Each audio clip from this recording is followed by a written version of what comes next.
کشم.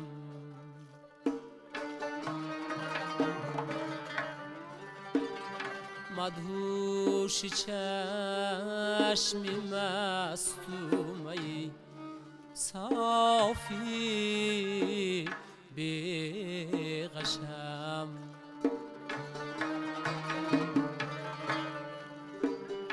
در عاشقی گزیر نباشد زی ساز و سوز. ایستادم چو شمع مترسان زی آتشم من.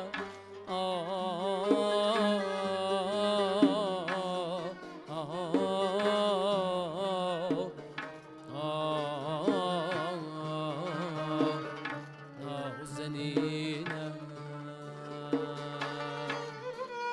آه یارم آرامی جانم دردش بجانم شیرین زبانم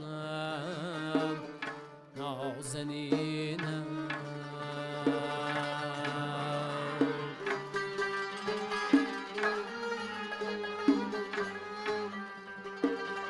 من آدمی بهشتیم اما در این سفر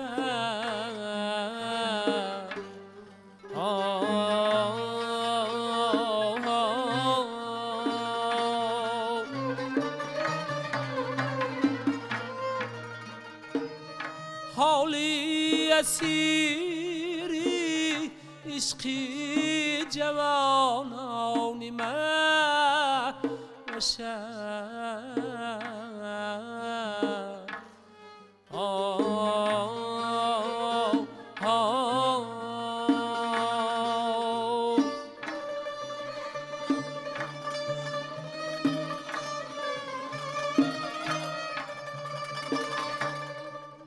شیراز مدنی لبی لعل است و کان هوس.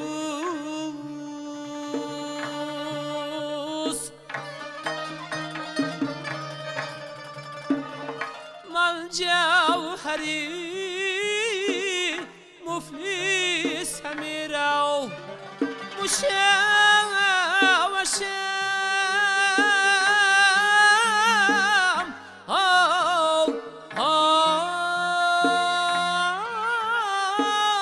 یارم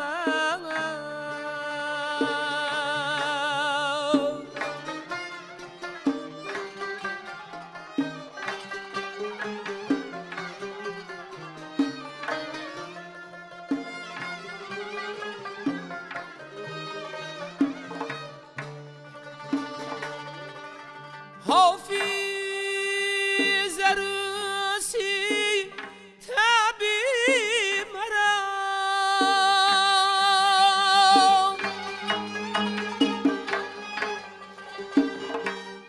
جلوه آرزوستم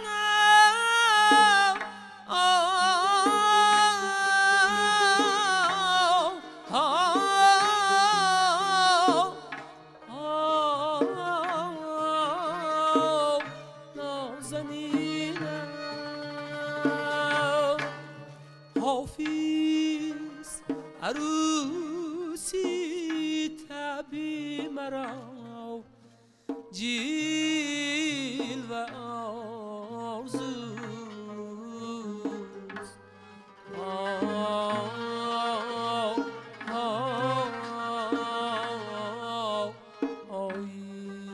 آینه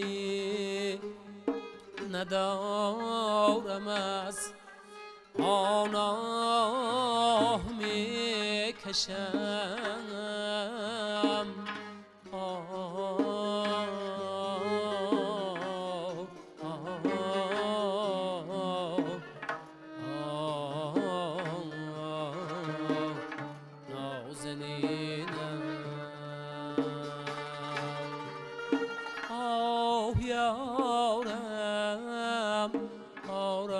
جانم دردش به جانم شیرین زبانم نازنینم آرامی جانی من شمایی سری روانی من شمایی رقصید خوش می آید ای نازنینی من شمایی رقصید خوش می آید ای نازنینی من شمایی شیرین زبانی من شمایی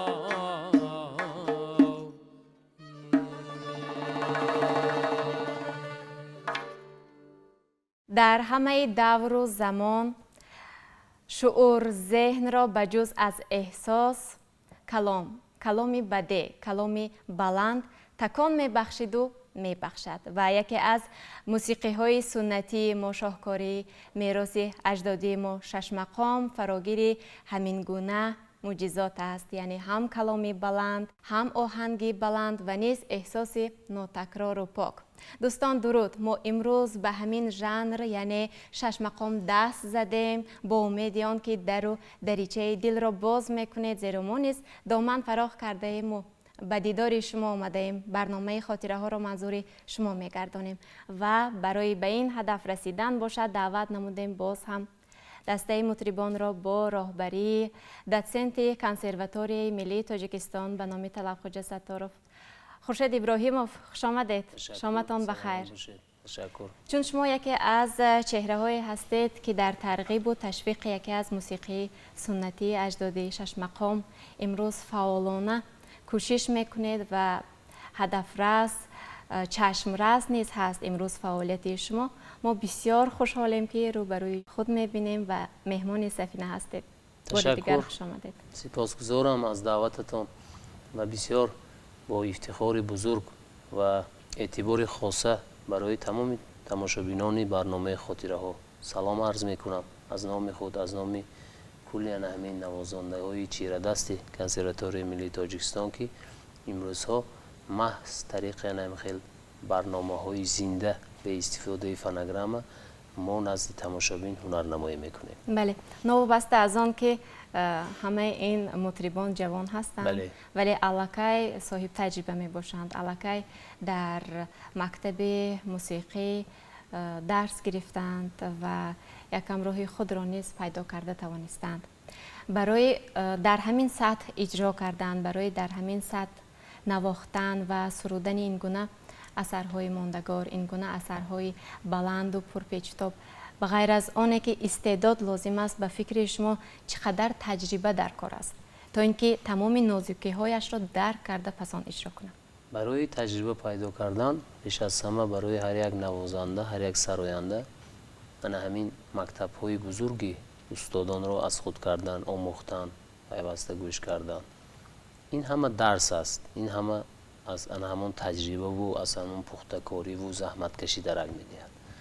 مادامی که شخص می‌خواهد معرفی‌گری موسیقی سنتی نیاگان باشد و دائم در تکاپو است، دائم در جستجو است، دائم کوشش می‌کند که سبک‌های گوناگون استادان ورزیده موسیقی سنتی را گوش کند، از اون به خود الهام گیرد، چیزهای لازمه که به ما امروز مثلا بسیار یک درس خوب است آموزد. و فکر میکنم با وجود استعداد خوب داشتن هنر را باید صیقل داد توسط مکتب بزرگ استاد شاگرد و مستقلانه فارغ از درس در خانه بسیارتر بیشتر مشق کردن، کسب خود را صمیمانه دوست داشتن، از صدق دل زحمت کشیدن. من فکر میکنم اگر هر یک هنرمند، هر یک نوازنده یا اینکه در تمام دیگر ساحه ها صدقاً همون هنر خود را دوست دارد، از صدق دل زحمت کشد، وای حتما روی آب میبراید. بله. شنونده خود را دریافت کرده میتواند، طلبگار خود را پیدا کرده میتواند. فقط شکرگزاری باید کرد و از این فرهنگ بای ملت تاجیک افتخار باید کرد بله. و گذشتگان خود را پاس باید داشت. همون استادان بزرگ ما بودند که امروز ما ارزی هستی داریم. توسط این موسیقی سنتی نیاگان خود را معرفی میکنیم. این زحمت و تلاش ها، این بیدارخوابی های استادان گذشته ما بود که شش مقام را تا به امروز آورده رسانیدند. بیشک این باعث بسیار افتخاری بلند است شخصا برای من. ما توسط شش مقام روی صحنه آمدیم. شش مقام بود که ما رو شنونده شناخت. ما رو مثلا بیرون از تاجیکستان دنیا امروز ها شناخته ایستاده است. مثلا همون دستور و سپارش های بیواسطه اساسگذار صلح و وحدت ملی پیشوای ملت پرزیدنت جمهوری تاجیکستان محترم امامعلی رحمان اید به احیا و در آینده برای رواج و رونق دادن قرار همون 12 می بود که مثلا درباره روز شش مقام اعلان گردید.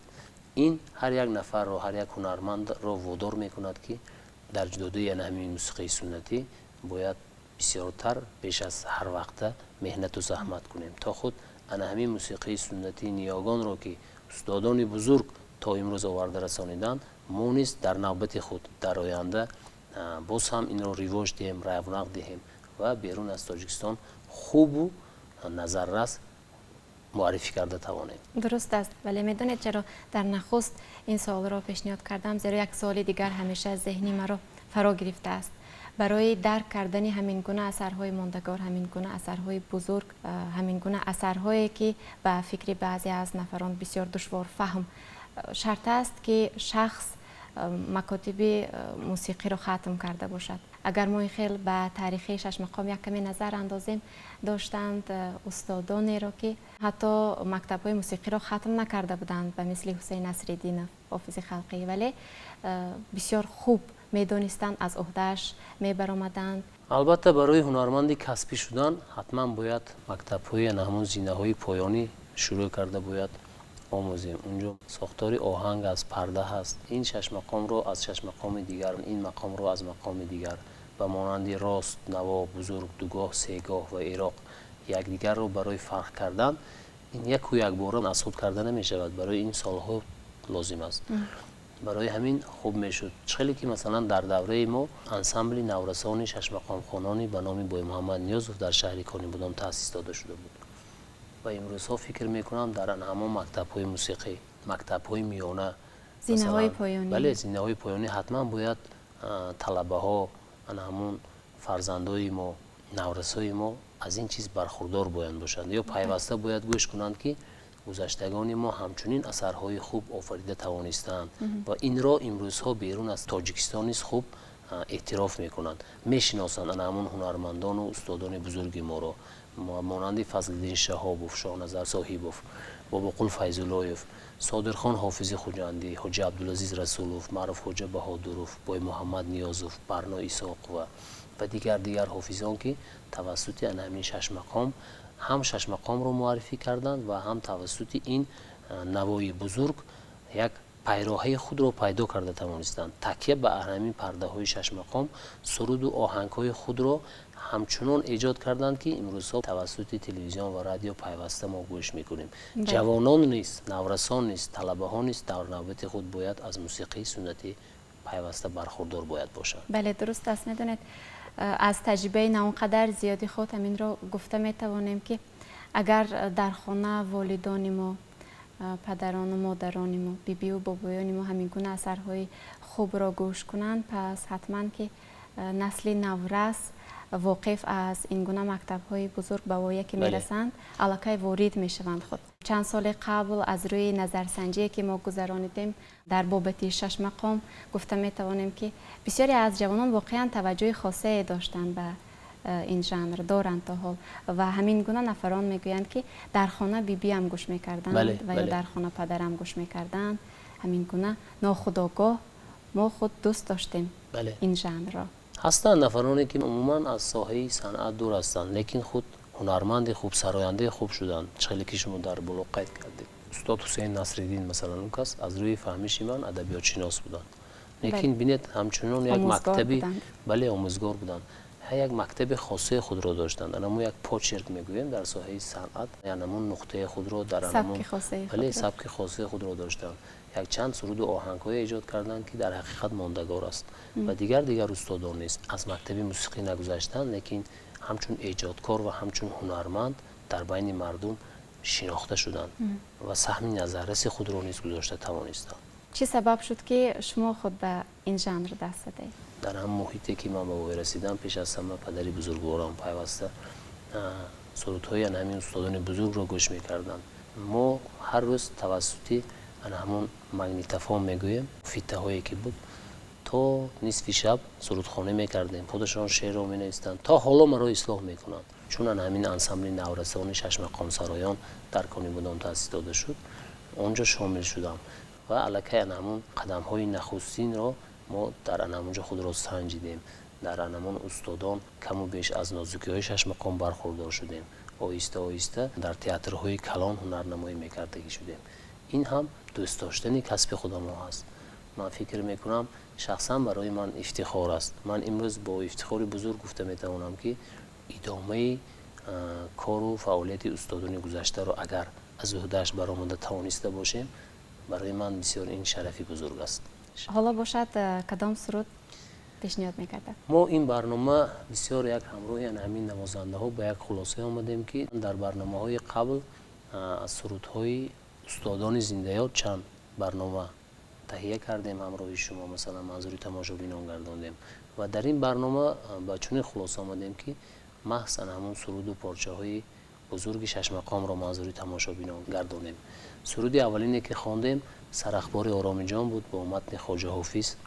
بسیار سرودی معمول است، مشهور است و از جانب استادان بزرگ بسیار خوب و گوارا اجرا کرده شده است و مانند برنای ساق و آقای محمد نیاز و خود انسمبل شش مقام خوانان استاد فضل‌دین شهابوف در گذشته همه همین استادا در یک جایگی کار و فعالیت میکردند. دست جمعانه نیست این سرود خوانده شده است از جانب استاد مستان ایرگش و آزاد اشور و لوهیر مومین و صباحت نجم الدین و دیگران. این سرودها بارها اجرا کرده شده است و میدانید خوبی و تراوت این سرود در آن است که هر یک هنرمند موافقی همون تعب و ذوق خود اجرا میکنند و بسیار غزل حافظ را در همین سرود خوب جا کردند استادان.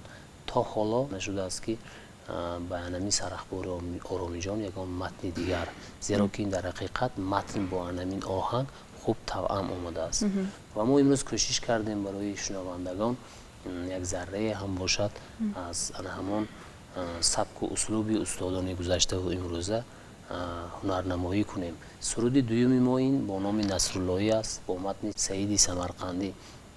این سرود نیست هم در دست جمعانه مثلا در هنرمندان انسمبل اجرا کردند و هم در یک سرایی لیویچه زنها برنای ساق و بسیار خوب اجرا کردند. بریس نمتیوف این را اجرا کردند، خود استاد شادروان با محمد نیازوف این را اجرا کردند، استاد جربیک نبیوف اجرا کردند و ما نیز در یک چند کنسرت هایی که بخشیده روزی شش مقام شده بود این سرود را آماده کرده بودیم و امروز کوشش میکنیم همراه همین نوازنده های چیره دست برای شنونده های برنامه همیشگی خاطره ها این سرود را بار دیگر بازخوانی کنیم. مرحمت.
جانم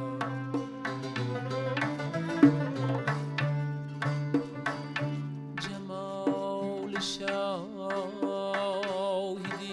منی زشی شکر دتلو یاره شراب و ساغر و ساقی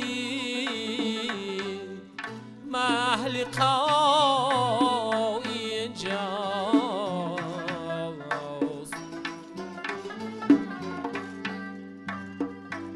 بگوش هوش شنیدم که پیر من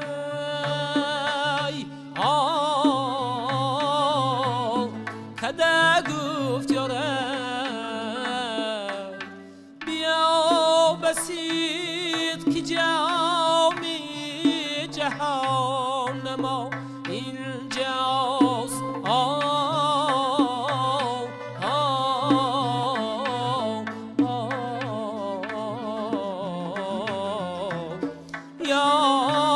یارم ای جانم یارم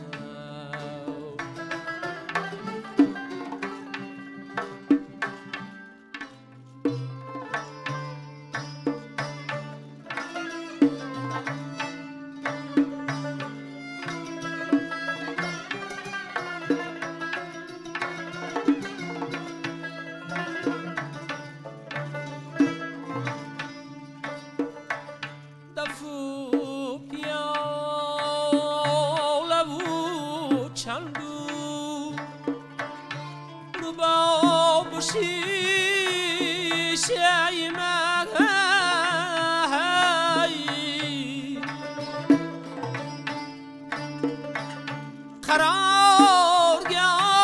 قرارگاهی دلی بی قرار ریمای جاست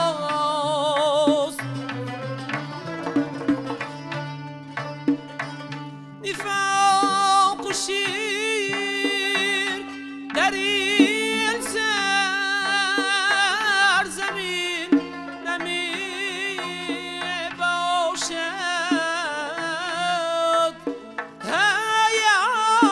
یارم چه فیلها و عملهای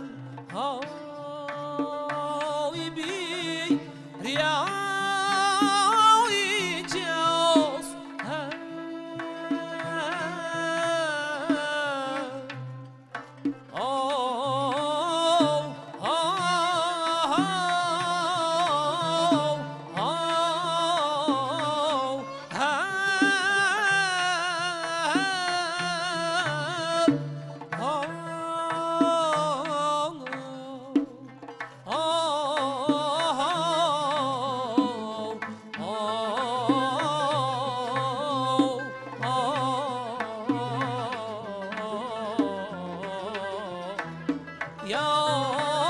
یارم ای جانم یارم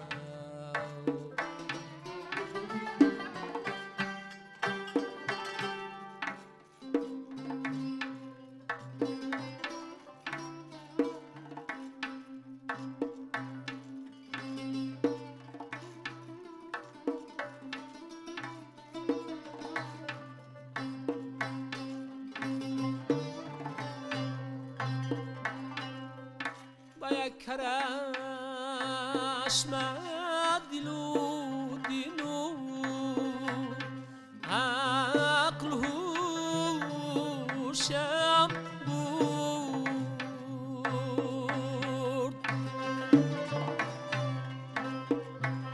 غزل سرای حریفان خوش نوای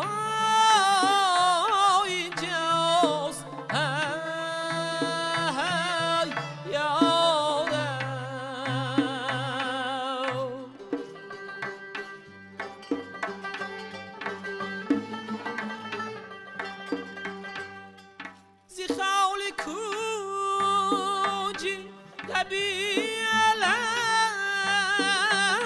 اليوم پرسیدم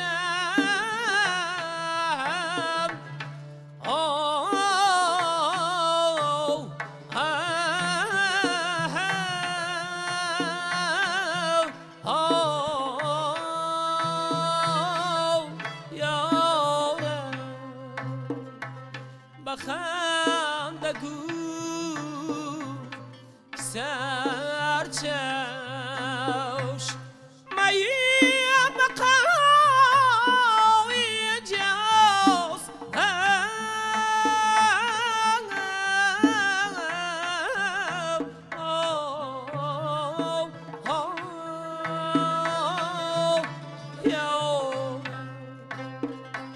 کسی که در طلبی دوست در بدر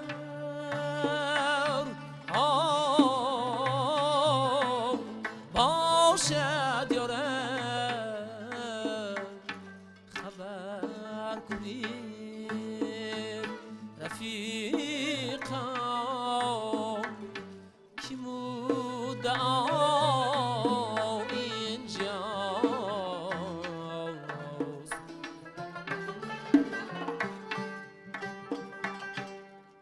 کسی که در طلبی دوست در بدر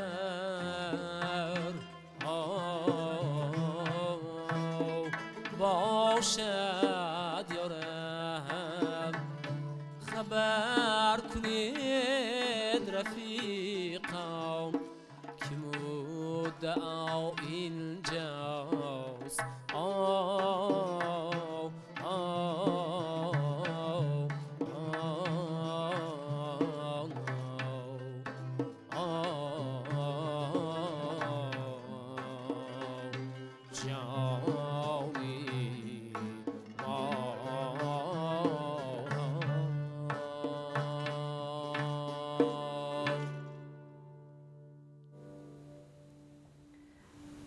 ثنا و سپاس. آوازتان خسته نباشد. تشکر. سلامت باشید. از روی اگر حقیقت بنگریم چون شش مقام بسیار مشکل است، بسیار مکمل است و در این ژانر یک اثری نو ایجاد کردن بسیار دشوار است. بله. و استادانی که در همین راه بسیار شهرتیار شدند، بسیار نامی شدند، در برابر خوب سراییدن این گونه سرودها را یک انقلاب کردند تا اینکه ماندگار شوند. بله. و به فکر شما همچون متخصصی که سالیان زیاد تجربه دارید و آوازخوانی میکنید، هم نوازندگی چی گفتن، میتوانید امروز هم برای همین گونه یک مکتبی بزرگ را روی کار آوردن، برای شهرتمند گردیدن، برای به دست آوردن محبت مردم حتما انقلاب باید کرد. استادان ما میگویند که وقتی که هنرمند موسیقی های شش مقام را از خود میکند، یعنی که سرودهای شش مقام را اجرا میکند، هنرنمایی میکند، بعدی سرودهای شش مقام را هنرنمایی کردن، یعنی که اجرا کردن، سرود آهنگ خود را ایجاد کردن بسیار مشکل است. زیرا که شش مقام در حقیقت بسیار اثرهای خوب و بزرگ است. یک چند نمودها و اوجهای خود را دارد که در حقیقت همون چی گویم زنجیربند بسیار پیوست، بسیار زیچ، بسیار خوب و گوارا تولید شده است. بعد این را خواندن، بعد این را سراییدن، نه هر آهنگ و سرود به شما پسند می آید و برای هنرمند ایجادکار نیست بسیار مشکلی ها پیش می آید که نه هر سرود ایجاد کردهش به خودش پسند می آید. لیکن در برابر این کردن ممکن، سرود آفریدن ممکن، پیش از همه به خودتان باید پسند آید و شنونده خود را خوب و زود پیدا کرده تواند. این در حقیقت قهرمانی است. و خیلی که میبینیم برنا ایساق و فضلالدین شهابوف، شاهنظر صاحبوف، از استادان امروز مثلا جور بیگ نبیوف، استاد زنده یاد بای محمد نیازوف توانستند ان همون با سبک و اسلوب خود همچنین سرود و آهنگ ها را ایجاد کردند که پیوسته مردم گوش میکنند. این همه از چی درک میدهد؟ این همه ان همین مکتب بزرگ شش مقام است پایدوار اساسی همین شش مقام است که مثلا سرود و آهنگ‌های نو تولید می شود. تکیه به این یا آن پرده ها. امروز ها ما نیز کوشش کرده ایستادیم یک سرود و آهنگ‌های خوب با شعر و غزل‌های هم شاعران کلاسیک قریب که استفاده نشده‌اند، یعنی که از جانب یگان هنرمند آهنگ بسته نشده است، اون غزل‌ها رو مثلا دریافت کنیم و شعر و غزل‌های شاعران امروزه رو آموخته از درونش انتخاب کرده، تکیه به پرده های شش مقام کرده، مثلا یا در پرده چهارگاه نمیدونم یا در پرده عراق یا در پرده دوگاه سرود و آهنگ ها کرده ایستادیم. البته این میدونید این رو ما حالا گفته نمیتوانیم که این ایجادیات من است یا اینکه این سرودی ایجاد کرده من است. این رو خلق بها گذاری میکند با مرور زمان، با شنیدن، پیوسته گوش کردن. مثلا چخیل که ما سرودی نو رو ثبت میکنیم طریق تلویزیون و رادیو منظور تماشابینان میگردانیم با طلب و درخواست. بله، با طلب و درخواست. وقتی که به دل مردم شیشت برای چی حاجی اشاق سمرقند حاجی عبدالعزیز میگوییم، یعنی که اشاق صادرخان حافظ میگوییم، در حقیقت توانستند که همون اشاق مالی همون استاد زنده‌یاد، استادان زنده‌یاد هست که در همین پرده اشاق توانستند یک همون مهر و محبت صمیمی خود را به همون آهنگ بستند، به همون شعر دادند توسط همون تنبور خود یا نمیدونم دوتار خود همچنین اشاق ایجاد کردند که امروز در تاریخ با نام اشاق صادرخان است یا اینکه سرود و ترانه های معروف خواجه بهادرов ببینید یک مکتب دیگر هست. گرچنده ادامه دهنده مکتب بزرگی صادرخان حافظ هستند، لیکن با یک سبک و اسلوبی تنبورشان از دیگر تنبورها فرق میکنند، نوازششان همون میزراب چینی ناخن‌زنی هاشون این همه وقت رو طلب میکنند. یک باره در پسی 10 روز 15 روز یک چند اون استادان رو مکتبش رو از خود کردن این غیر امکان است.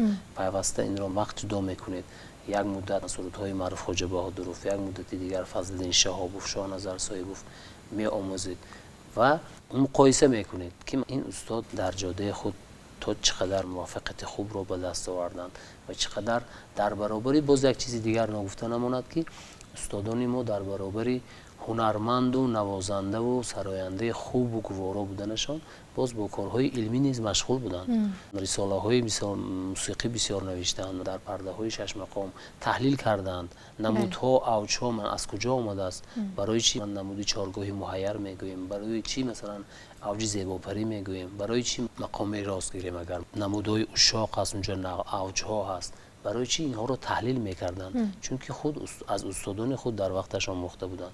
امروز ما همین مکتب بزرگ رو گذاشتیم در اکادمی مقام، در هم در کنسرواتوری ملی تاجیکستان من شاگردان امروز وسیع از این چیزها استفاده کرده استادان، از فن عروض و موسیقی با خبر هستند و همه همین برای چی است؟ همه همین رو برای دانشجویان آموزاندن یا خود ما خود از خود کردن ما برای چی است؟ در آینده یک سرود و ترانه های خوبی ایجاد کنیم که مقبول شنونده باشد، جوابگوی این زمان باشد، به دل شنونده رفته رسد. این از زحمت و مهنت های تلاش های شبانه روزی ما که تا خود یک سرود و آهنگ جذاب پیدا کرده توانیم. یعنی از هنرمند آموزش، مشقت و صبوری طلب کرده میشه. بله.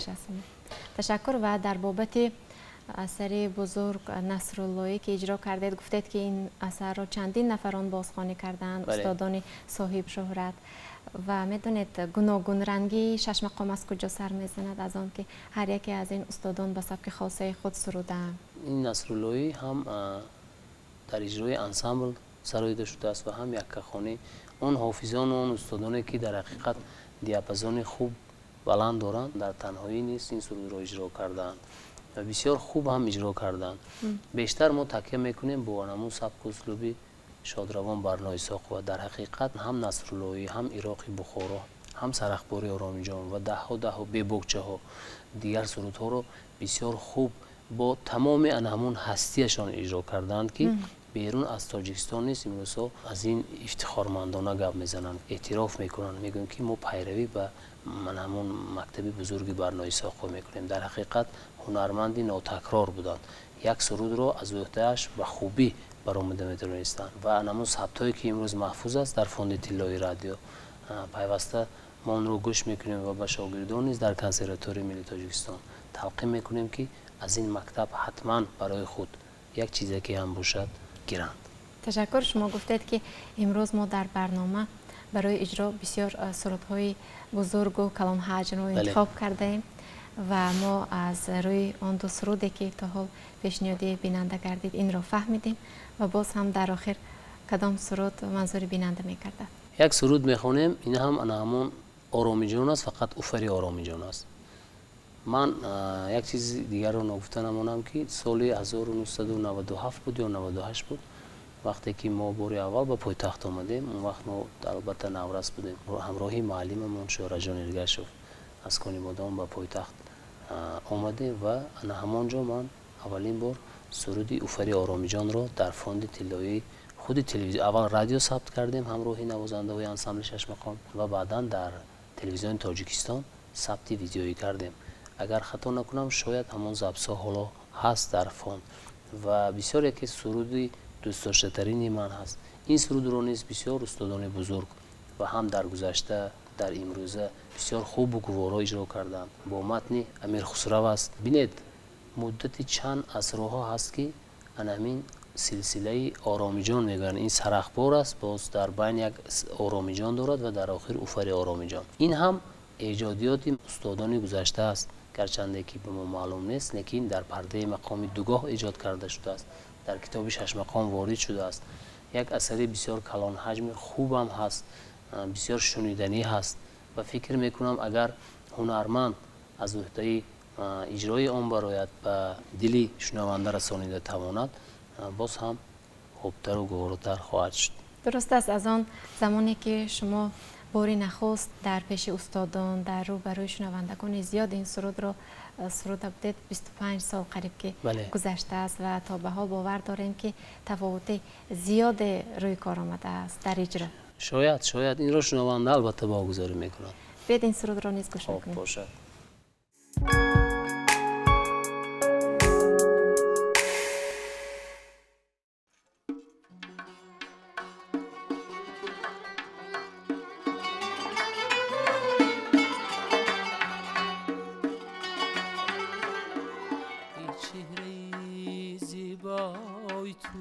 رشکی بوتانی آزری ای چهره زیبای تو، رشکی بوتانی آزری هر چند وصفت میکنم لیکن از آن بالاتری، هر چند وصفت میکنم لیکن از آن بالاتری، از پری چابک تری و از برگی گل نازک تری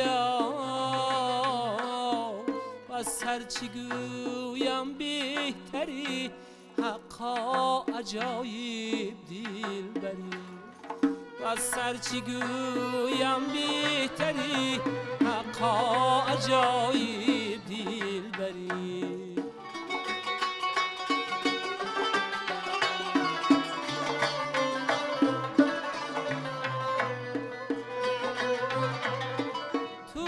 شدی من تو شدم، من تن شدم تو جان شدی،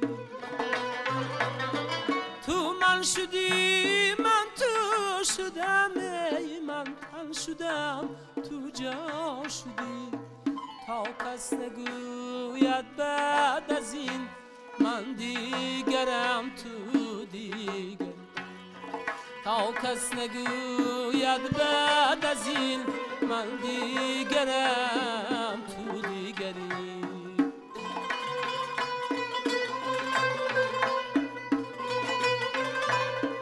آفاق را گردیدم مهری بوتان ورزیدم،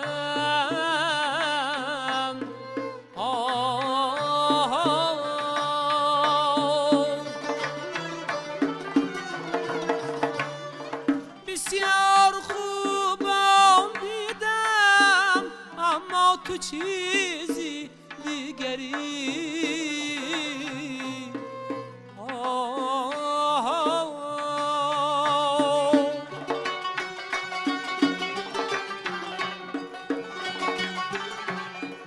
هرگز نیامد در نظر صورت زی رویت خوبتر،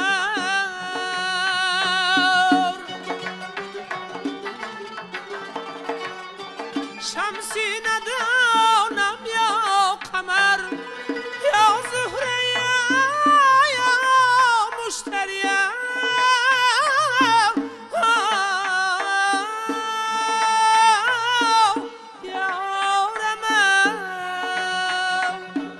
خسرو غریب از سوگدا افتاده در شهری شما خسرو غریب از سوگدای افتاده در شهری شما شاید که از بحری خدا سوی غریبان بین شاید که از بحری خدا سوی غریبان بینگری آرام جانی من شما.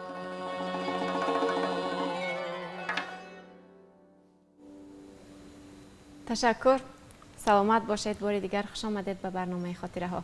سپاسگزار هستیم. دوستان، ما این برنامه بسیار فارم، بسیار آرام و دلکش و گوش کردنی را در یک جایگی با داتسنت کنسرواتوری ملی تاجیکستان خورشید ابراهیموف و همچنین مطربان اینجا منظور شما گردانیدیم با امید آن که یک استراحت خوش و خوب و فارم داشته باشید این شام. اینجا برنامه خاطره ها به انجام میرسد. خیر.